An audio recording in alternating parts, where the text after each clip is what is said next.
Late 1942. A dimly lit office in the Ministry of Home Affairs, Tokyo. An intelligence officer.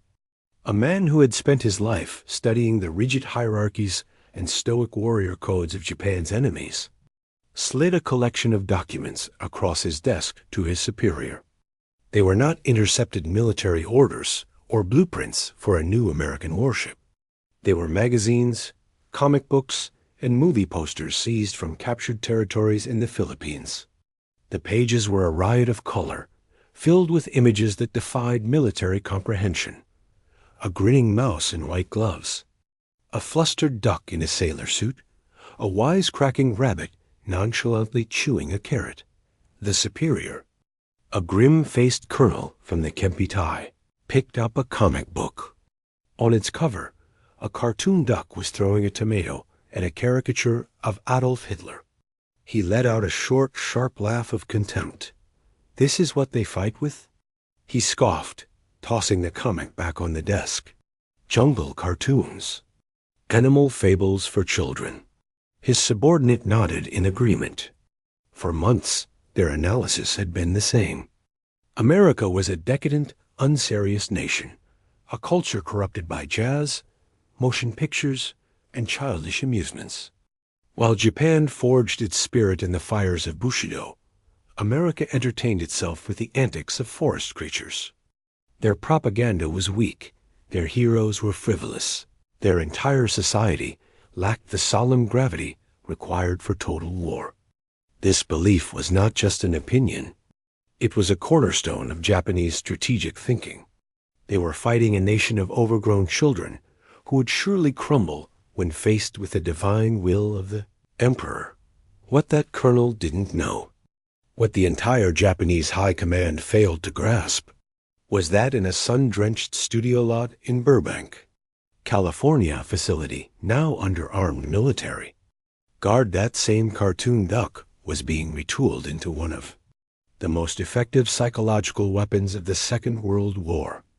The laughter in Tokyo was the sound of a fatal miscalculation.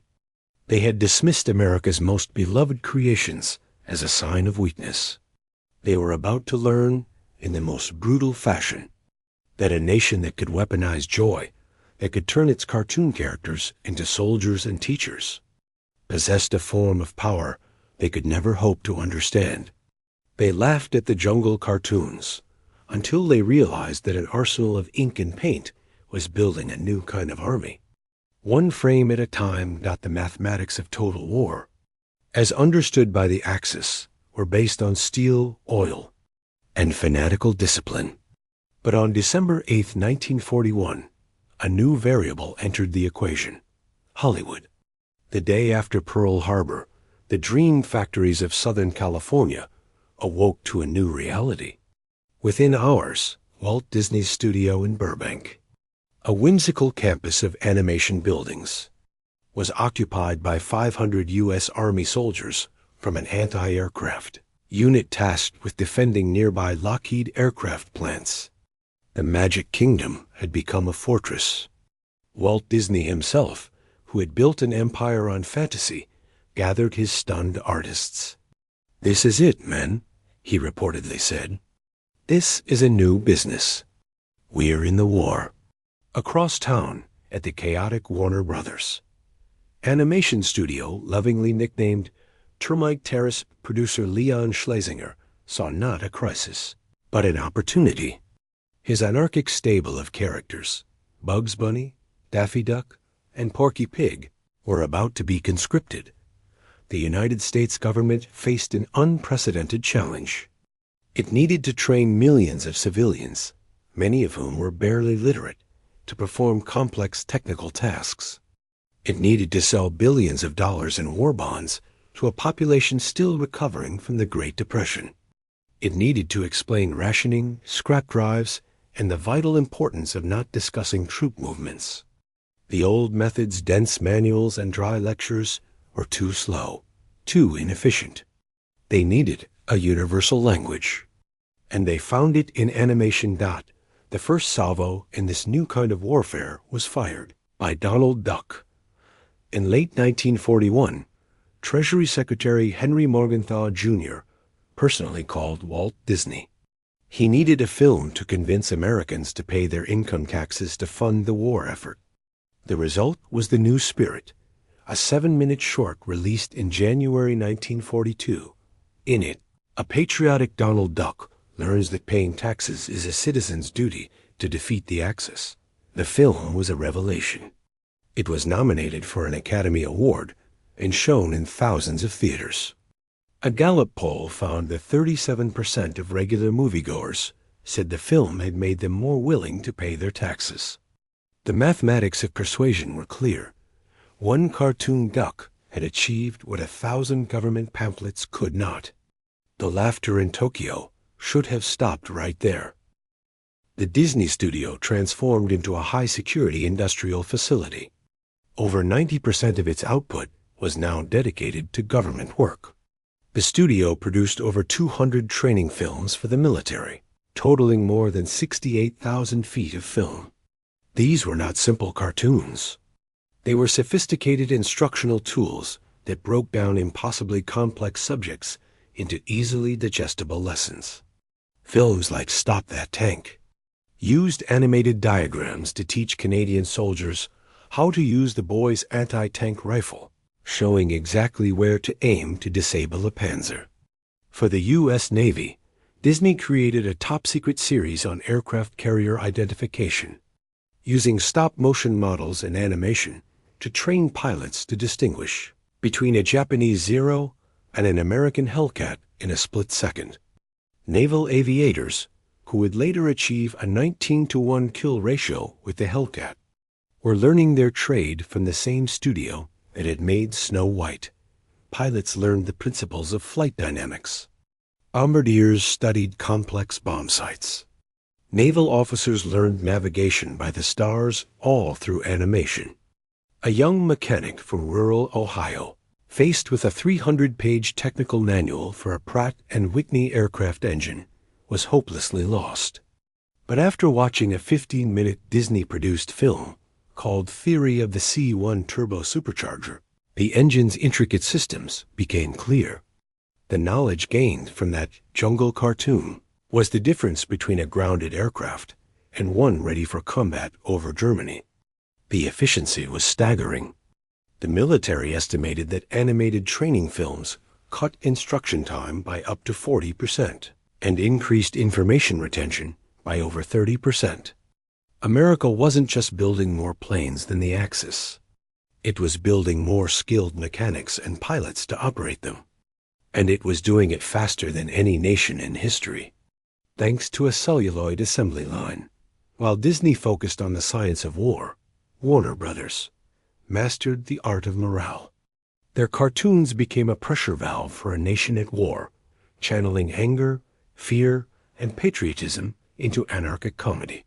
In Bugs Bunny Nips the Nips, Bugs single-handedly defeats an entire Japanese garrison on a Pacific island, lampooning Japanese stereotypes with a merciless glee that was hugely cathartic for American audiences. In Daffy the Commando, Daffy parachutes into Germany and torments the Nazi high command, hitting Hitler on the head with a giant mallet. These films were crude, offensive by modern standards, but in the context of total war, they were a powerful weapon. They told the American people and their soldiers that the enemy was not an unstoppable behemoth, but a collection of foolish, arrogant thugs who could be defeated by the quick-witted ingenuity of an American rabbit, the most sophisticated piece of animated propaganda. However, was a secret project intended only for the eyes of American soldiers. Developed by Warner Bros. Under the direction of Theater, Geisel, better known as Dr. Seuss, the Private Snafu series, was a stroke of psychological genius. Snafu was a bumbling, incompetent GI whose every mistake led to disaster. He failed to camouflage his position, fell for enemy booby traps, and carelessly talked about military secrets. Each short ended with Snafu being captured, injured, or killed due to his own stupidity. The films were hilarious, but their message was deadly serious. They used humor not to build morale in the traditional sense, but to instill discipline through negative reinforcement. The series taught soldiers vital lessons about malaria prevention, minefield awareness, and military security in a way that was memorable and entertaining. A soldier might forget a line in a field manual, but he would never forget the time Private Snafu was blown up because he ignored a booby trap. The cartoons were saving lives. Back in Tokyo, the intelligence officers were no longer laughing. Their initial dismissal had given way to a dawning, terrifying understanding. They began to analyze captured American training materials and were stunned by what they found. The animated films were not childish. They were masterpieces of instructional design. They took the most complex mechanics of modern warfare and made them accessible to anyone. The Japanese military, which relied on rote memorization and brutal discipline, had no equivalent. They realized that America was not just mobilizing bodies. It was mass-producing knowledge. The arithmetic of indoctrination was proving superior to the arithmetic of discipline. The evidence of animation's power was everywhere. American Pose, when interrogated, spoke of their home front with a strange, unshakable confidence. They talked about movies, about movie stars, and about the cartoons they had seen. They didn't speak with the grim fanaticism of a captured Japanese soldier, but with the casual certainty of a people who believed their entire culture, from its mightiest battleships to its silliest cartoons, was superior. The Japanese began to understand that the jungle cartoons were not a distraction from the war effort. They were an integral part in it. They were a symptom of a society so rich, so creative, and so unified that it could afford to laugh while fighting for its life. The final revelation came not from analysis, but from the stark reality of the battlefield. The American soldier was better trained, better informed, and better motivated than they had ever anticipated. The American pilot knew his aircraft inside and out. The American mechanic could fix an engine in the field. The American GI knew how to spot a booby trap. And in their letters home, they quoted lines from Bugs Bunny. The laughter had fully and finally stopped in Tokyo when they realized the jungle cartoons were not a sign of American weakness, but the clearest possible evidence of its greatest strength, the ability to unite a diverse, individualistic people into a cohesive, highly effective fighting force, not just with orders and threats, but with humor, creativity, and a shared popular culture. They were fighting a nation that had mobilized its very soul. By war's end, the numbers told the story of an industrial and cultural victory.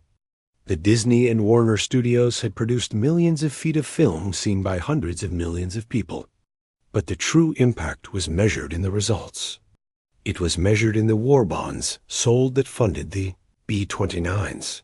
It was measured in the pilots who could identify an enemy plane in a heartbeat. It was measured in the soldiers who didn't die from malaria because Private Snafu taught them to take their atabrine. The Japanese high command had looked at Mickey Mouse and seen a silly distraction. They failed to see the industrial might of the studio behind him, the educational power of the medium, and the resilient spirit of the culture that created him.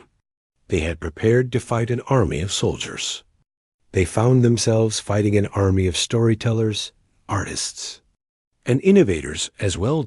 In his post-war interrogation, a high-ranking Japanese official was asked what had surprised him most about America's war effort. He didn't mention the atomic bomb or the naval blockade. He said, "We never understood your humor. We never understood why you would make jokes in the middle of a war for survival." He had finally grasped the truth. The laughter wasn't a weakness. It was the ultimate weapon. It was the sound of a free people, confident in their cause, who could face the darkest of times and still find the strength to smile. The Japanese soldiers had laughed at America's cartoons, and that laughter was the echo of their own defeat. A failure to understand that the nation that controls the narrative, that wins the hearts and minds of its own people, will ultimately win the war. The jungle cartoons hadn't just entertained a nation. They had armed it.